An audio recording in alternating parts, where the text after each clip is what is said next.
Donc moi, je travaille à la gare de l'Est. Je travaille pour l'adaptation du plan de transport. Donc j'ai une vision à peu près générale du plan de transport tel qu'il est, tel qu'il va être. Le trafic, il a continué.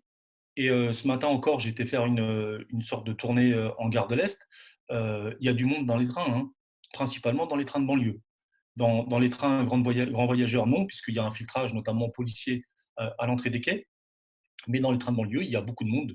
Il y a beaucoup de gens qui vont encore au boulot. Notamment, la plupart des collègues s'en sont rendus compte depuis 10-15 jours. Il y a eu une reprise de l'activité.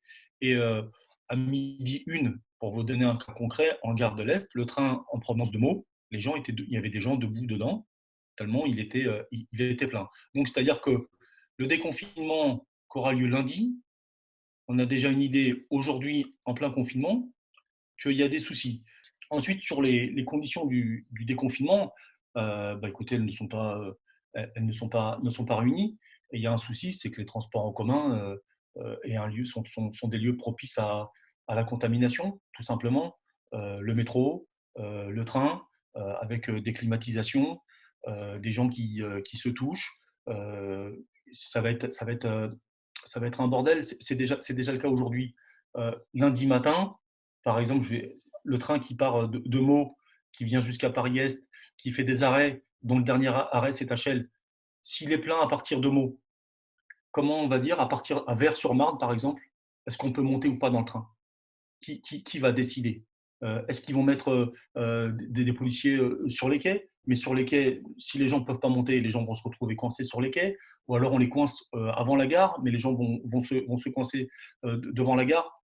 Bref, même avec ce qui vient de sortir aujourd'hui, il faudra une attestation pour se déplacer. Aujourd'hui, il faut déjà des attestations. Et aujourd'hui, les conditions de transport ne sont déjà pas bonnes. Des choses simples, basiques, qui existent dans des tas de pays, ça existe au Luxembourg, ça existe en Espagne, ça existe à Istanbul, dans le métro d'Istanbul par exemple.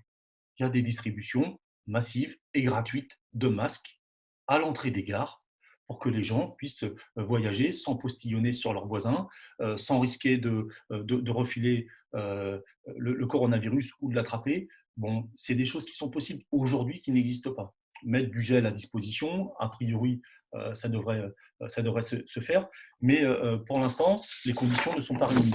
Pour prendre le travail, c'est la même chose. On va se retrouver au boulot très bien, mais la moindre des choses, par exemple, ce serait que tous les salariés qui souhaitent être testés puissent l'être. Voilà, tout simplement. C'est-à-dire que moi, si je retourne au travail lundi, et je veux savoir si je vais contaminer ou pas mes collègues, et si d'autres collègues peuvent me contaminer. Et puis si c'est le cas, eh ben, avec le test, tout simplement, on sait qu'ils ne viennent pas, puisqu'on sait qu'il y a un nombre important de porteurs du coronavirus qui sont sains, c'est-à-dire qui n'ont pas de symptômes. Et donc, une des conditions essentielles, primordiales pour une reprise du travail, ce serait que les salariés soient testés avant de reprendre le boulot. Parce qu'il y a un autre problème, c'est-à-dire que si les transports aujourd'hui, les conditions ne sont pas réunies, qu'est-ce qui va se passer? Les gens qui ont les moyens vont prendre leur voiture. Et donc, on va se retrouver avec une crise qui est quand même accentuée par tous les effets du capitalisme, et notamment avec dont le tout bagnole est une des conséquences essentielles, et que pour ne pas tomber malade, les gens vont reprendre leur bagnole. Je rappelle juste, c'était dans le Monde d'hier, je vous le fais en français, mais le Journal européen de la santé a rappelé que pour la France, en 2019, c'est 67 000 personnes qui sont mortes des effets de la pollution. Donc là, il y aura encore un problème. Il ne faudra pas que le déconfinement tel qu'il va se faire va accentuer le retour au tout bagnole. Et ça, c'est un problème, et c'est lié à ce déconfinement qui se fait en dépit du bon sens. Donc, ce qu'on voit, c'est qu'aujourd'hui, la SNCF a décidé de faire rouler les trains coûte que coûte. Écoutez, en même temps, c'est bas les masques, hein.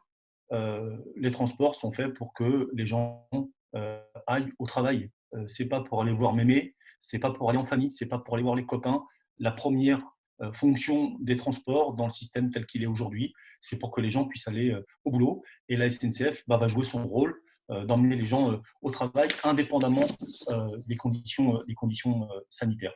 Et toutes les mesures qui ont été prises avec du retard, hein, dès le début du confinement. Par exemple, ne plus vendre de billets, heu, s'assurer du nettoyage le matin, 2 fois dans la journée dans les bureaux, et cetera, tout ça. Il a fallu que les syndicats interviennent. Il a fallu et on a continué à poser des droits d'alerte tout au long du confinement. Et la SNCF, elle continue dans sa logique, hein, en allant vers la concurrence, à marche forcée. Pour vous donner une idée, sur la gare de l'Est, par exemple, où il y a quand même il y a largement de quoi faire. La préoccupation première de la direction aujourd'hui, c'est d'organiser des conseils de discipline les 18, 19 et 20 mai pour des faits qui remontent à la grève contre la réforme des retraites et qui est une attaque contre des militants syndicalistes. Voilà, c'est ça aujourd'hui leur préoccupation. Donc bien sûr, nous n'avons aucune confiance dans la direction de cette entreprise pour assurer un déconfinement et la suite.